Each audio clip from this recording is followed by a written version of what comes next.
मैं हालात बंगाल से अशफाक अहमद और जावेद साहब और हम सब साथी ये जानना चाहते हैं कि बंगाल का चुनाव 8 चरणों में क्यों किया गया है, जबकि सभी जगह एक ही चरण में चुनाव हो रहा है। देखिए, ऐसा है कि ये सभी लोगों ने इसके बारे में पूछताछ कर रहे हैं कि आखिर क्या खास बात है कि बंगाल का चुनाव जो है 8 चरणों में हो रहा है। इसके अलावा आसाम का भी 3 चरण में किया गया है, लेकिन ये जो है सेंट्रल इलेक्शन कमीशन का डिसीजन है और इस पर मेरा कमेंट करना, ये बोलना मुनासिब नहीं है। हाँ, इतना ज़रूर है कि आसाम में 126 सीटें हैं, जबकि केरला में जो है अगर देखा जाए तो 140 सीटें हैं और तमिलनाडु में 234 सीटें हैं। ऐसे हालात में सब जगह एक चरण में और सिर्फ आसाम में ही और बंगाल में ऐसा क्यों किया गया?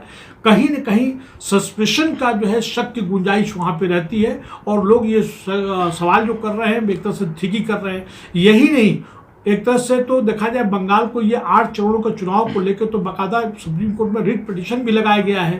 तो ये अपने आप में है और ऐसा नहीं होना चाहिए। ये कहीं न कहीं डिस्क्रिमिनेशन, ये भेदभाव की बात होती है। जी सर, बीजेपी पार्टी की भी सर बहुत सारी शिकायतें मिल रही हैं, आप इसके बारे में क्या देखिए, ऐसा है कि बीजेपी पार्टी की जो शिकायतें मिल रही है, अब जो कंसर्न जो वहाँ पे पार्टी है, टीएमसी है, टीएमसी के साथ साथ सीपीआई है, कांग्रेस है और उसके साथ साथ इंडियन सेकुलर फ्रंट है, तो उन लोगों को सेंट्रल इलेक्शन कमीशन के सामने जो या सेंट्रल इलेक्शन कमीशन का जो वहाँ पे प्रतिनिधि जो ऑब्जर्वर जो नियुक्त किए गए हैं उनके सामने जाकर उनको कंप्लेन करना चाहिए। हाँ, अभी ढेर सारी बीजेपी के खिलाफ कंप्लेंट्स आए हैं कि माननीय प्रधानमंत्री मोदी और सेंट्रल लीडर्स की जो है कटआउट जो है खास करके ये जो पब्लिक प्लेस है जैसे पेट्रोल पंप आदि वगैरह पे लगाए गए हैं या ऑलरेडी पहले से लगा हुआ है और यहाँ तक कि वहाँ पे चारों तरफ ऐसे जो पब्लिक प्लेस है, ऑफिसेज है, तो वहाँ पे उन्हें हटाने की बात कही गई है।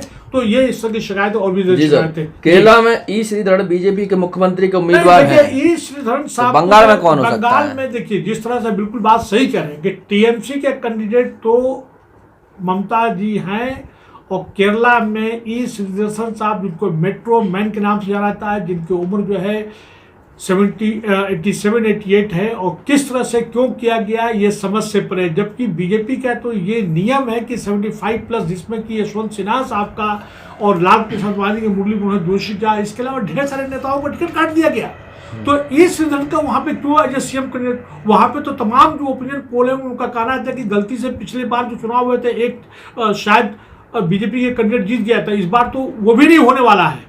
अब रहा सवाल बंगाल की बात कर रहे हैं, तो बंगाल में तो यही तो उनके साथ परेशानी है बीजेपी के साथ में। बीजेपी के तो कोई कैंडिडेट नहीं है।